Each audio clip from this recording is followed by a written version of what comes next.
Hai. Selamat pagi Indonesia. Waktunya dengerin Asoy. Asyik. Digoyang, Asyik. digoyang, Asyik. digoyang. Asyik.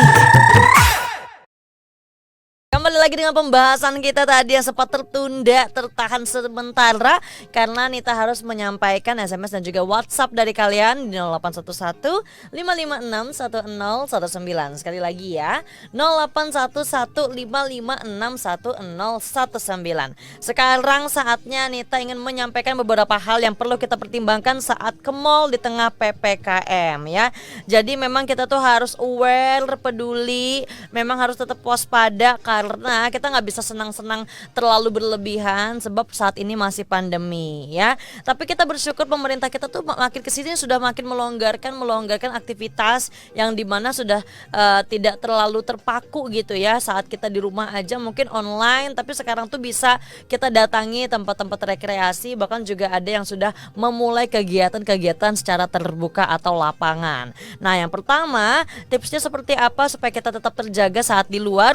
Beri perlindungan diri dengan asuransi kesehatan. Kalau kalian yang punya asuransi kesehatan boleh ya, nggak masalah. Kadang-kadang penyakit itu kita nggak akan tahu, bisa datang kapan aja, kita nggak tahu zona waktunya kapan. Tapi kalaupun kalian tidak merasakan sakit sama sekali, ya itu memang bisa jadi amal buat kita ke orang lain atau juga memang itu jaminan untuk di hari tua ya. Nah kalau misalnya asuransi kesehatan ini bisa memberi kita dana lebih secara cuma-cuma, walaupun kita memberikan dananya di awal masih sedikit ya, dan itu juga akan ditanggung, tetapi dengan pastinya kalian sudah ada perjanjian. Terus juga kalau pembayarannya harus memang dicicil ya. Untuk biaya rawat inap biasanya nanti itu digunakan, atau pengobatan penyakit kritis, operasi, dan penggunaan kecelakaan, dan juga penanganan pastinya, maksudnya penggunaan obat-obatan yang akan diberikan untuk penanganan kecelakaan yang tidak terduga gitu ya.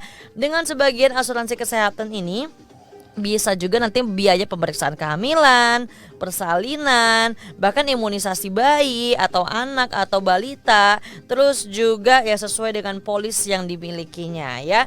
Tapi kalau buat sobat asa yang belum punya asuransi kesehatan dan hanya punya budget atau dana terbatas untuk membayar jaminan kesehatannya, bisa membeli asuransi rawat inap terlebih dahulu. Atau kalau kalian punya BPJS ya atau kartu Indonesia Sehat, itu bisa buat berobat jalan juga bisa dimanfaatkan ya.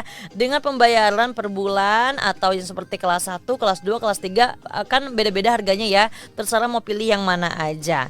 Dan kalau misalnya menurut kalian jika asuransi kesehatan terlalu mahal, setidaknya kita bisa punya BPJS gitu ya untuk menjamin kesehatan kita terlebih dahulu.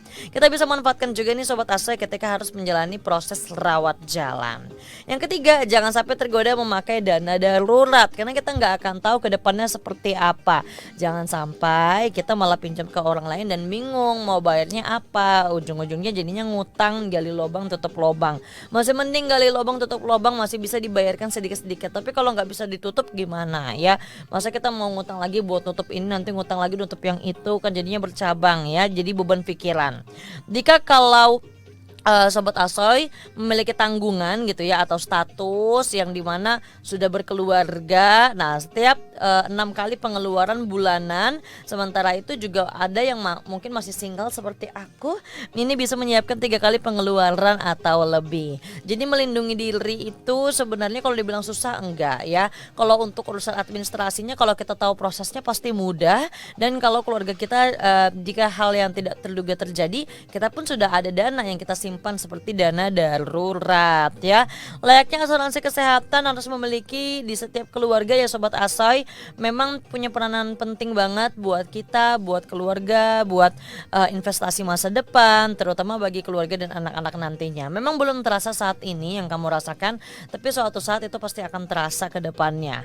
Jadi apakah sobat Asoy memiliki tanggungan? Kalau udah punya tanggungan, biasanya dana-dananya dialokasikan kemana? Boleh dibagi-bagi informasinya buat kita yang muda-muda, buat kita juga yang punya rencana untuk ke depan finansialnya seperti apa gitu. Karena kalau udah risiko hilangnya penghasilan, kalau kita nggak cari nafkah juga, kemampuan bekerja kita pun masih banyak, tetapi peluang itu semakin sedikit. Kan uang daruratnya bisa kita bikin usaha. Tapi kalau misalnya udah nggak punya uang darurat, kita kan jadi bingung juga ya Sobat Asoy ya. Fungsinya anggota tubuh tuh udah jelas, tapi dananya aja kadang-kadang masih kurang gitu. Nah, uang pertanggungan nantinya yang akan keluar dari polis asuransi jiwa kalau kalian mengikuti asuransi, ini akan jadi bekal juga nih bagi keluarga yang ditinggalkan. Dengan asuransi kita memiliki kepastian memberikan kehidupan yang lebih baik bagi keluarga saat kamu telah tiada. Jadi keluarga yang ditinggalkan juga ada menyimpan tanggungan daripada keluarga yang sudah pergi sebelumnya gitu, atau sudah dijemput gitu dengan Yang Maha Kuasa ya.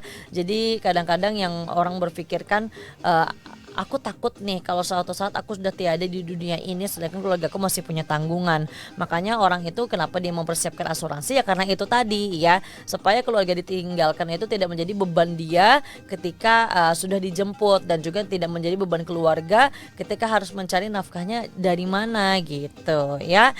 Nah, kalau misalnya kalian memang sudah bekerja lewat media sosial atau online kan banyak banget ya. Pandemi itu membuat orang-orang semakin kreatif. Kreatif yang dulunya nggak bisa ngedit jadi bisa ngedit, yang dulunya gaptek sekarang malah jadi lebih lebih jeli gitu ya, lebih detail, lebih mau belajar, dan juga banyak mengenal hal-hal yang baru lain-lainnya. Rezeki pun semakin bertambah, relasi pun semakin meningkat. Nah, kalau Sobat Asoy seperti apa? Boleh diceritakan ya supaya menjadi motivasi buat kita semua. Cerita santai aja atau mau kirim-kirim salam juga boleh banget di 0811 556 1019. Sekali lagi 0811 556 1019. Jangan kemana-mana, sesaat lagi Nita akan menyampaikan SMS. Sebelumnya kan dari WhatsApp udah ya, sekarang dari SMS nanti Nita akan sampaikan satu persatu dari urutan paling bawah. Tetap di sini aja di program Asoy Asyik Digoyang.